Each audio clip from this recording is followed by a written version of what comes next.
Oi, gente, tudo bem com vocês? Para quem não me conhece, eu me chamo Carolina Mari.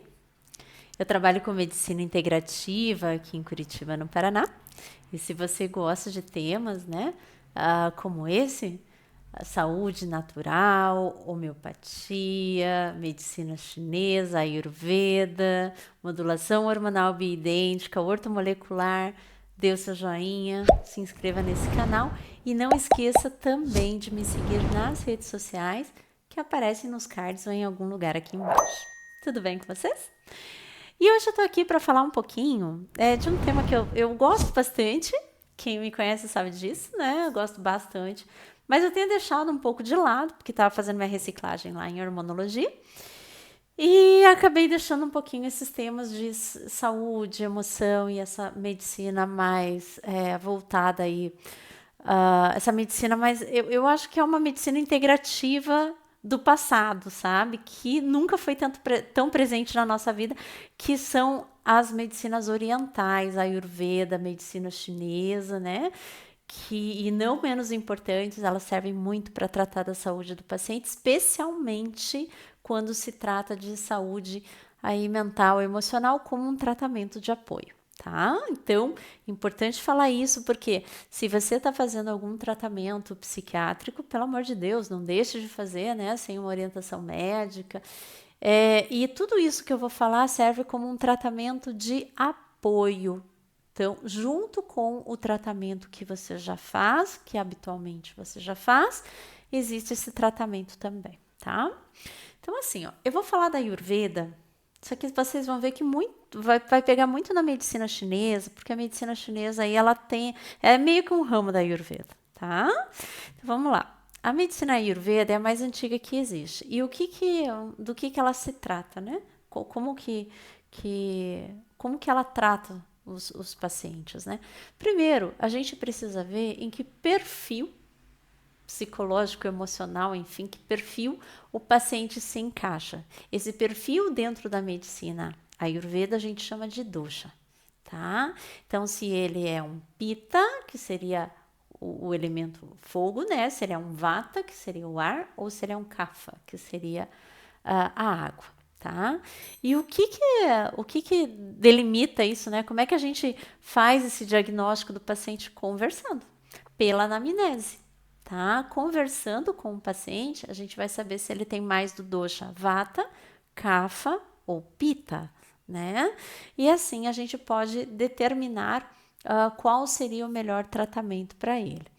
Claro que isso é assim, esse diagnóstico faz parte de uma extensa, mais ou menos extensa, né? Mas uma extensa grupo de perguntas, um extenso questionário, e depois disso a gente sabe qual é o dosha predominante, né? Às vezes o paciente tem dois doshas, tá? Que ocupam o mesmo lugar de importância. Às vezes tem um primeiro e logo tem um segundo que também tem que ser levado em consideração.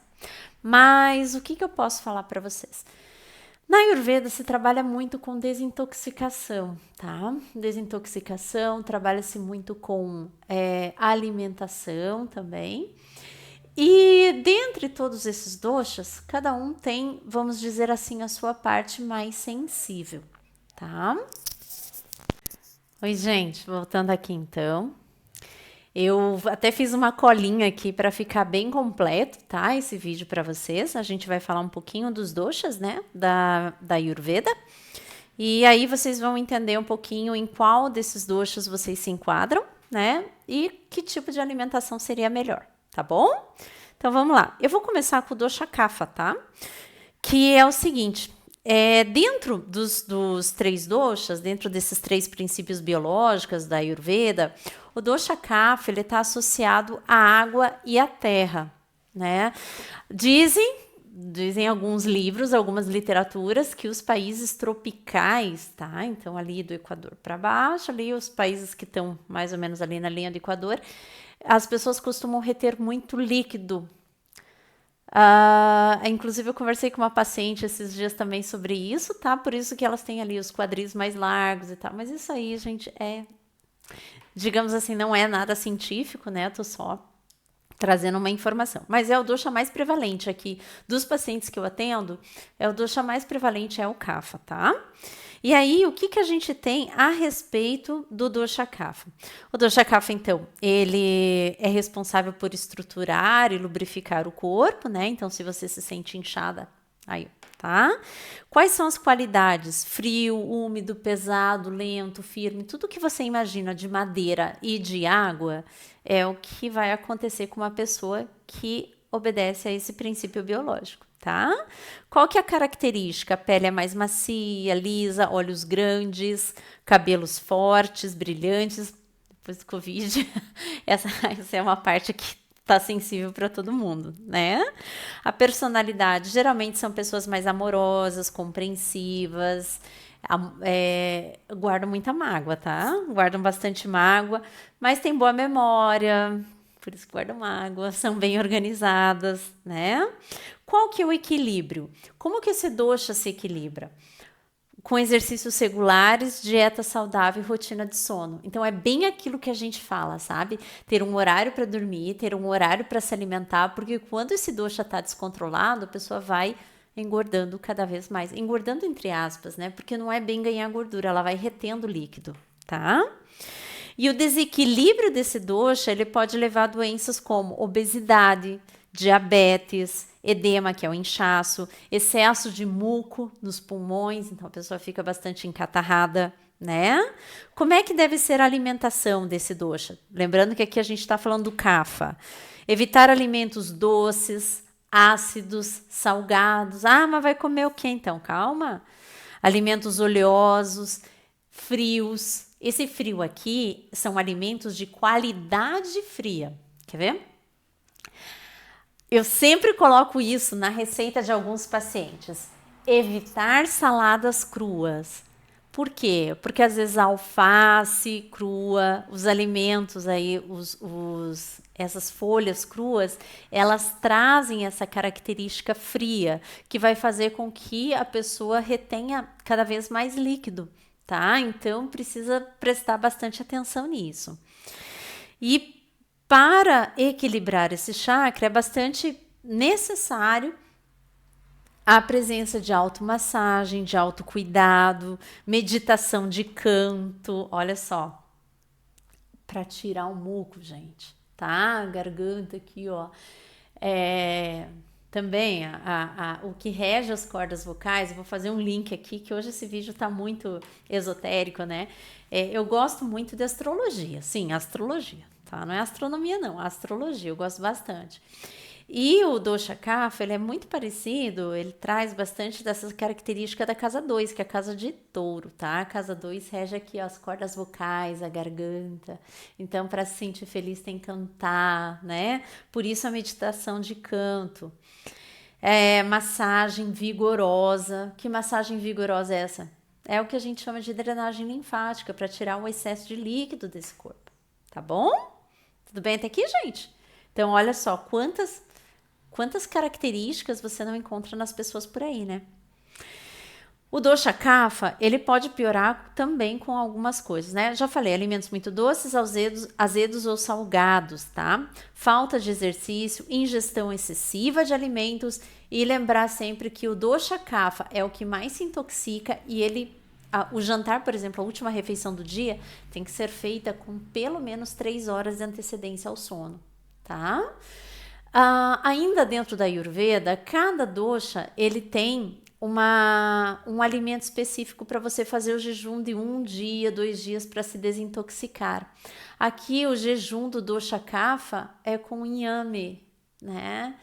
Sim, inhame, porque você veja, o inhame não é doce, não é salgado, não é gorduroso, ele praticamente não tem gosto de nada, tá? Mas ele normaliza, além dele equilibrar o dosha kapha, ele normaliza muitas funções aí hormonais.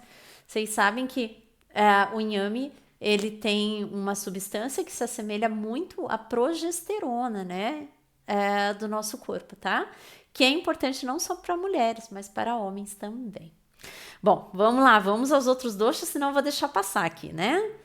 Vamos lá, gente. Deixa eu pegar minha colinha. E aí, você está se reconhecendo no dosha kapha ou não? Vamos falar agora de um outro dosha que é o Vata. O Vata é a energia que representa movimento, criatividade, leveza, agilidade. Ele está relacionado ao ar e éter, né? Então, ó, o dosha Kapha era água e madeira. O dosha Vata, ar, éter, ó, o movimento, tá? Geralmente são pessoas magras, enérgicas, criativas, comunicativas. Elas têm ossos longos e finos. Longos e finos. É aquele corpo de modelo que a gente sonha, né? E eles têm uma tendência à ansiedade, insegurança, medo, dispersão, dificuldade de estabelecer rotina. Então, veja, não existe um dosha bom ou ruim. Todos eles trazem algumas características que eu tô falando aqui por cima. E quando eles entram, o dosha Vata entra em desequilíbrio, o que ele vai apresentar? Perda de peso muito rápida, instabilidade emocional, falta de memória, intestino mais preso. Quantos vocês não conhecem assim? Eu conheço uma pancada de gente assim, uma pessoa bem especial, inclusive lá de casa. Alimentação. Alimentação diferente do Kapha, aqui no Vata, tem que se preferir alimentos de fácil digestão. Tá? Ainda assim, evitando crus e alimentos gelados, de natureza gelada. Então, veja, tanto lá no Kapha quanto no Vata, a gente vai ter que evitar alimentos de natureza fria, que seriam as saladas cruas aqui para a nossa rotina, tá? E como que a gente deve regularizar esse dosha Kapha, né?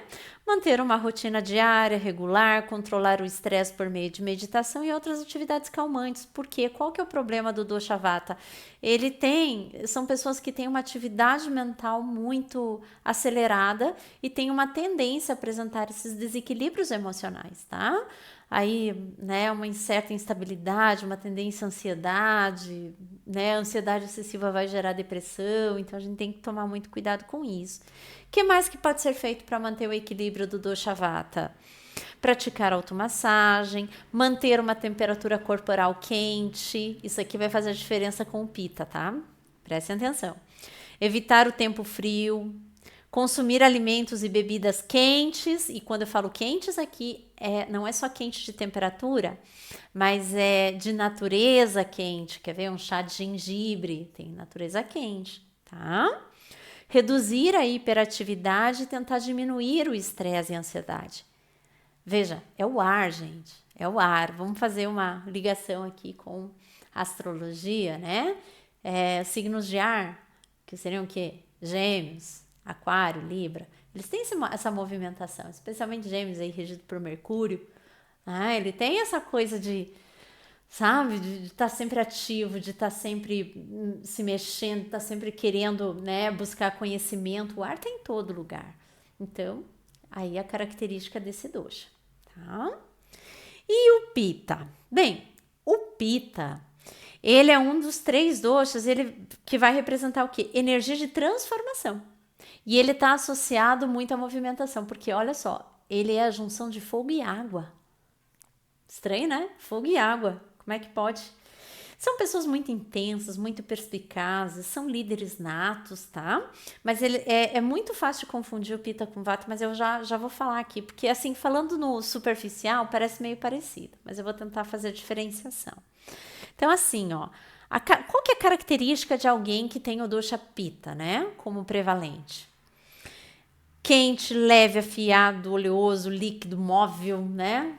Pessoa bem agitada, tá? Tenaz, agressiva, competitiva, orientada a objetivos. Você veja que o Vata, ele tem uma dispersão, o Pitta não tem, né? O biotipo, enquanto o Vata, eu tô fazendo a diferenciação com o Vata porque, né, é o mais parecido, tem os ossos longos e tal. O Pitta não, ele vai ser mediano e ele tem uma facilidade de ganhar músculos, então aquela pessoa mediana mais forte, tá? A pele é oleosa, pode ter sardas ou manchas, tem muito apetite e tem uma tendência a fanatismo, raiva, irritabilidade, crítica. Vocês conhecem alguém assim? A gente vai fechando diagnósticos aí, tá? Como que a gente equilibra o dosha Pitta? Praticar ações que resfriam o corpo. Olha que estranho, né? Enquanto o Vata, ele precisava ficar em ambiente quentinho, evitar o frio e tal. Aqui não. Aqui tem que resfriar o corpo, porque ele tem muito essa questão do fogo nele, né? Ele é quente. Uma dieta leve, beber chá de hibisco, hortelã, pétalas de rosa, tá? Consumir alimentos pacificadores do dosha pitta, endro, hortelã, veja que é tudo, né? Para isso, tá?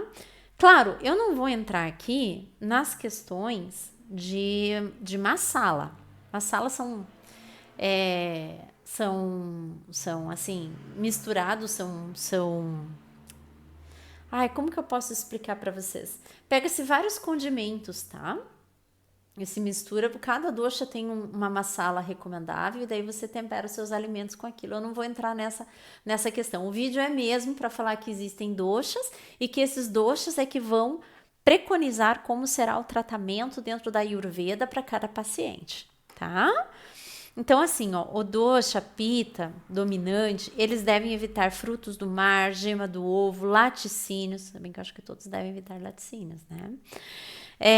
Frutas verdes e azedas, tá? E legumes como beterraba, tomate, cebola, cereais também. É muito importante, gente, que antes de qualquer coisa, antes de você enveredar para fazer um tratamento aí na Ayurveda, quando, né, for procurar um terapeuta, ou mesmo um médico que trabalhe com Ayurveda, com medicinas orientais, a primeira coisa que eles vão fazer é fazer o questionário para ver em que dosha você se enquadra, tá? Aqui eu falei muito por cima de cada dosha. Mas assim, a pessoa pode ter mais de um dosha dominante, isso pode acontecer. Ou ela pode ter um dominante e um secundário logo ali. E aí o tratamento depende disso, depende da determinação desse dosha e depende também de saber por que esse dosha entrou em desequilíbrio, tá? Uma vez sabido isso, você vai tentar colocar esse dosha em equilíbrio novamente, seja através de massagens, seja muito através de dieta, que é o mais utilizado, tá? E outras terapias que podem vir junto. Por que ele é importante? Porque ele vai dar as bases da medicina chinesa, né? O Kapha, por exemplo, a gente poderia enquadrar o dosha Kapha facilmente num paciente que tem uma deficiência Yang no meridiano baço pâncreas cinza, tá? Ele vai ficar inchado, gelado e tudo mais, tá? E o Pitta onde? Onde que tem muito fogo? Fígado, coração, são órgãos Yang, né? Mas isso eu vou deixar para um outro vídeo, que esse já tá muito longo, tá? A intenção desse vídeo foi dizer para vocês que existem outras formas de tratar as doenças, né? Que não são formas reconhecidas pela medicina tradicional, mas nem por isso, acredito eu, sejam menos importantes. Então, se você gostou desse conteúdo, dá o seu joinha, inscreva-se nesse canal, compartilhe com quem gosta também, e assim eu vou sabendo quais são as demandas de vocês e por onde é o caminho que eu devo seguir, tá certo? No mais, até a próxima. Tchau, tchau.